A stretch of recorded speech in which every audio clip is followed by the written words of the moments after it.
माय माऊली नमस्कार. त्रिवेणी ओवी जागर सण वार उत्सव उपक्रमात आज आपण दत्त जयंती निमित्त दत्ताचा जन्म माहिती बघून घेऊया.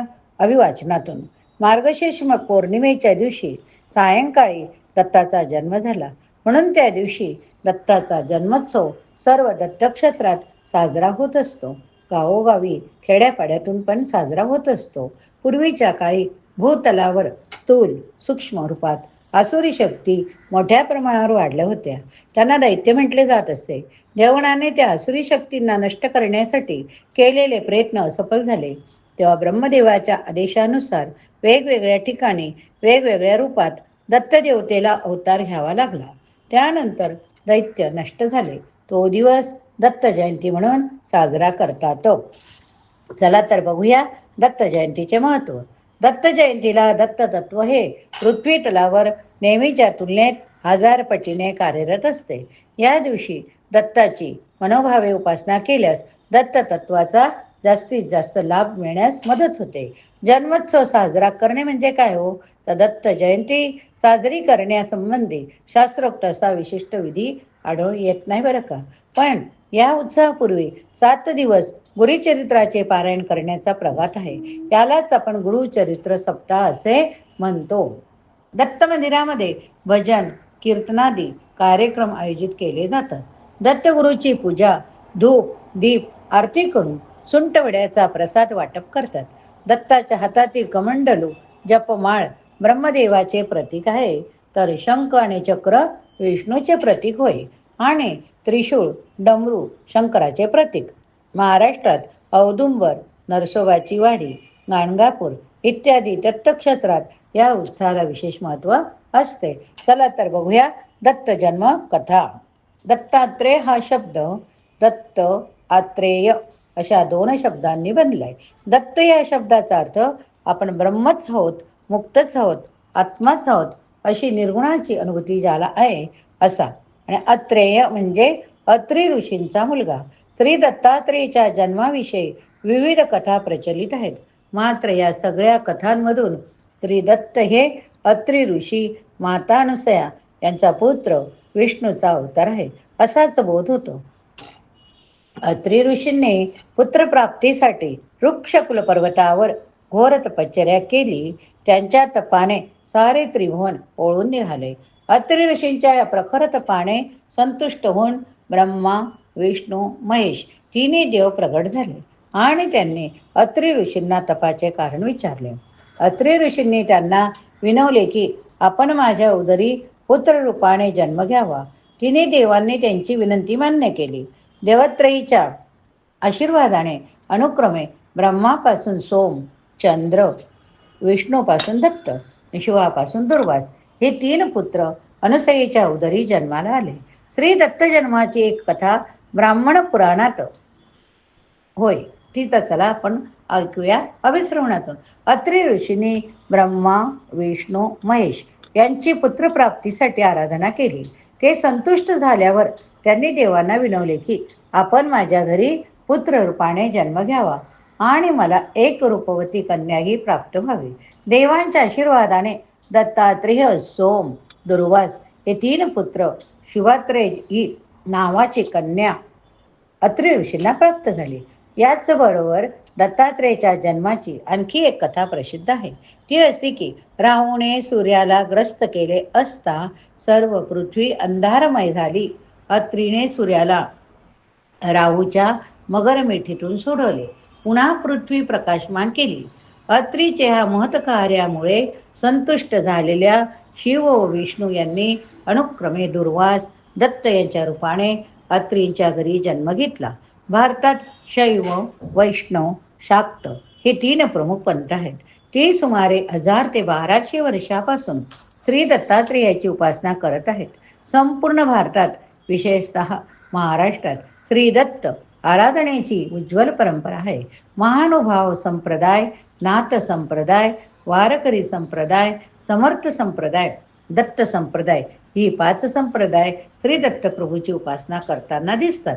श्री दत्त संप्रदायातील साधक अवधूत चिंतन श्री गुरुदेव दत्त असा जयघोष करत असतात.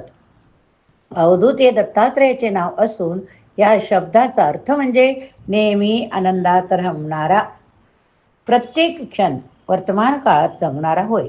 श्री दत्तात्रेयाच्या पाठीमागे असलेली गाय म्हणजे पृथ्वी व चार स्मान म्हणजे चार वेदांचे प्रतीक.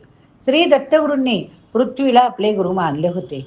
पृथ्वीप्रमाणे सहनशील सहिष्णू असावी अशी तिच्याकडून त्यांनी शिकवण घेतली होती.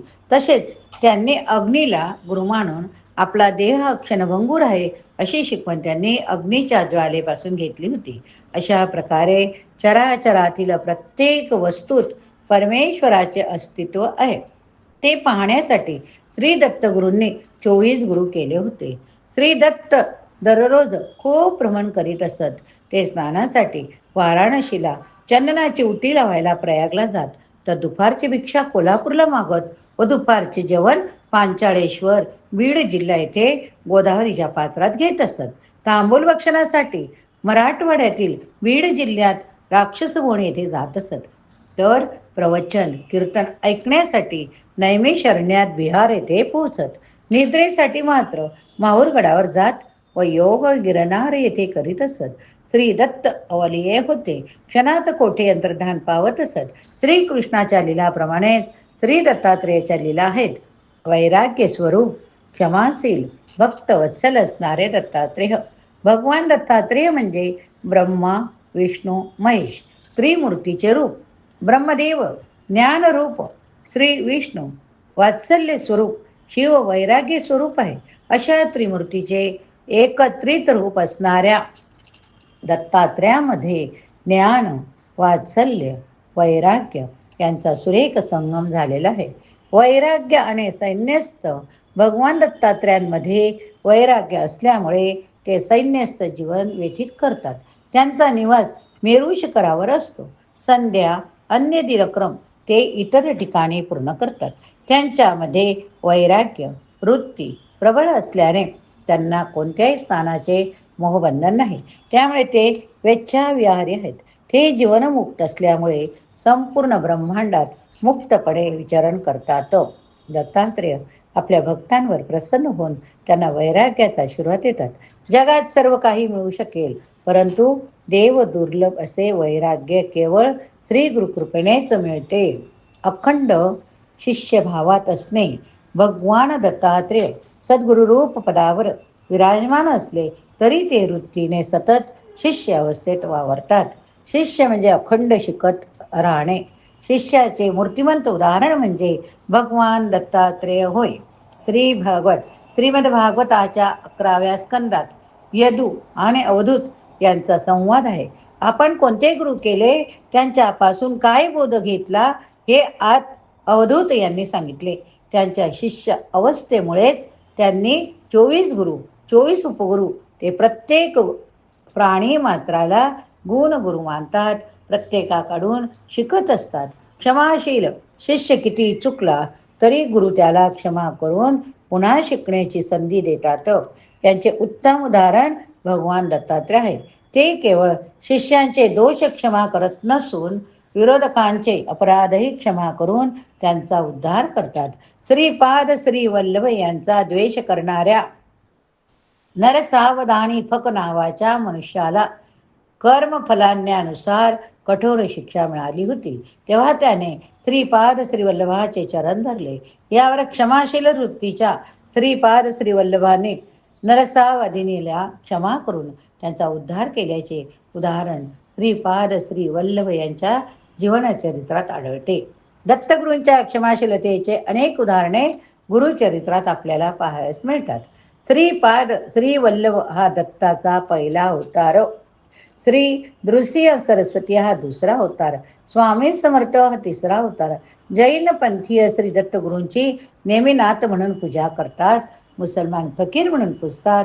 दत्त जयंतीच्या दिवशी दत्त गुरूंचा जन्मोत्सव साजरा केला जातो. गुरुचरित्राचे पारायण केले जाते. भजन कीर्तन आदी कार्यक्रमांचे आयोजन केले जाते. या ठिकाणी आपल्या अभिवाचनातनं दत्त जयंतीबद्दल महत्त्व समजले. जय श्री गुरुदेव दत्त. श्री गुरुदेव दत्त. गुरु ब्रह्मा गुरु विष्णू गुरुदेव महेश्वरा गुरु साक्षात परब्रह्म तस्मै श्री गुरवे नमः.